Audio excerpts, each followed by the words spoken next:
thank you very much. Let me start by thanking CII and its Center of Excellence for Sustainable Development for giving us the opportunity to organize this event on biodiversity, as well as the subsequent workshop we are going to have this afternoon.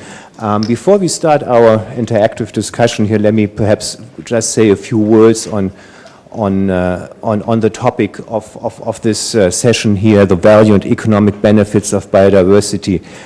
Biodiversity, the variety of life on Earth, is essentially about nature, right? But not just nature, as I said, the variety of nature throughout the globe. Why is that important, going beyond some entomologists? Well, it's because we think it provides critical life support functions and services to society, including food, clean water, genetic resources, flood protection, nutrient cycling, etc., etc. So these services, these ecosystem services, as we are now accustomed to call them, in turn are essential to human health, security, economic growth, economic well-being more generally. Yet, despite these significant benefits, global biodiversity continues to decline. What we try to look at this session is to look at the larger picture of the value and benefits of biodiversity and ecosystem services. And we will particularly look at these economic services from a business, from an economic viewpoint, and try to showcase how the economy as a whole benefits from these services provided by ecosystems. We will then further look at how the private sector can contribute to financing biodiversity conservation in order to maintain our own life, its very own livelihood. Of course, we know that public finance for biodiversity conservation is crucial and will remain crucial, but it can only provide a small share of what is required. Indeed, even at the international level, most flows within and between nations will be capital sourced from commercial financial institutions, institutional investors, and the private sector. So that means that private capital will have to meet the bulk of these investment needs. Today, however, only a fraction of the private financing needed for biodiversity conservation is forthcoming.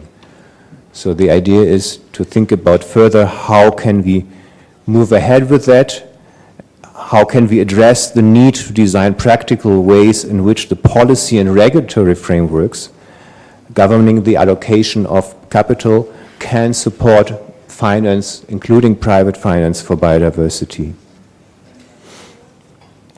So we will also explore specifically these issues from the India perspective. As a mega-diverse country, India has set itself very ambitious national biodiversity targets. We're going to hear about it more from Hem Pandey in a second. Even India's biodiversity faces a variety of threats ranging from land use changes in natural habitats to overexploitation, etc.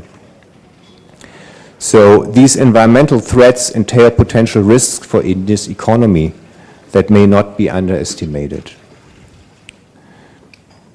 In the afternoon, we will also have a workshop that will explore the larger issue of resource mobilization for biodiversity conservation by looking specifically at financing mechanisms that are of particular interest to the private sector and their implementation by the private sector, such as green bonds, payments for ecosystem services, biodiversity offsets, etc. So that's for the afternoon.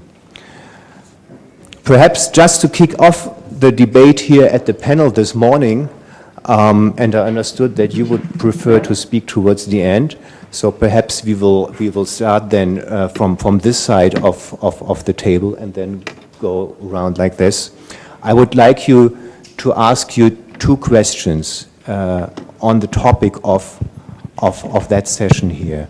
From the perspective of your institution, from your field of work, what is the most important economic benefit or value, if you may, of biodiversity and nature?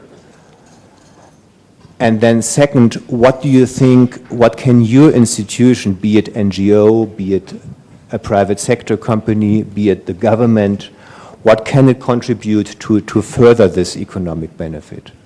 So perhaps I start with you. Yeah.